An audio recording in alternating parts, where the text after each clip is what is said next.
রূপা হওয়ার চেষ্টা করছি, বাট হিমু তো পাই নাই। পিডিএফ করে পড়া লাগে, ওই যে ফিলটা সেটা তো আর পাওয়া যাবে না। হরর জনরের বইগুলো বেশি পড়া হয়, তারপরে সায়েন্স ফিকশন যে বইগুলো আছে সেগুলো বেশি পছন্দ। আর লেখক বলতে ছোটবেলা থেকে একজনেরই নাম শুনেছি, সে হচ্ছে হুমায়ুন আহমেদ। ওনার বইগুলো আসলে অনেক সুন্দর আর পড়তেও অনেক ভালো লাগে। তো বই পড়ার যে ইচ্ছাটা তার বই পড়েই আসছে। তার সব থেকে ফেমাস বই যেটা হিমু, ওইটা। আর আর এখন তেমন মনে আসতেছে না। জি জি, ইচ্ছা তো ছিল বাট কপালে জুটে নাই, এটাই।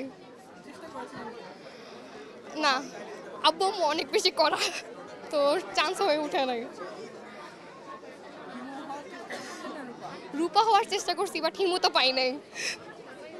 থ্যাংক ইউ ভাই। বইটা আসলে যদি অনলাইনেই পড়া লাগে বা হচ্ছে পিডিএফ করে পড়া লাগে, ওই যে ফিলটা সেটা তো আর পাওয়া যাবে না। তাহলে তো আর এরকম বই করা হবে না কাগজে, তাহলে তো মানুষ এসে এসে ইন্টারেস্ট নিয়ে পড়বে না। কারণ পিডিএফে দেখা যায় যে ওরকম ফিলটা আর আসে না, যে না একটা মানে একটা আমেজ নিয়ে একটা নিয়ে যে বই কিনতে আসতেছে মানুষ, সেই জিনিসটা তো আর থাকবে না।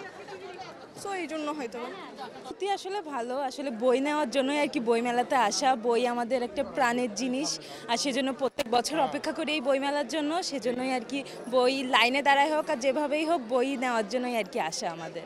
বই কিনতে ভালো লাগে, পড়তে ভালো লাগে। Thank you.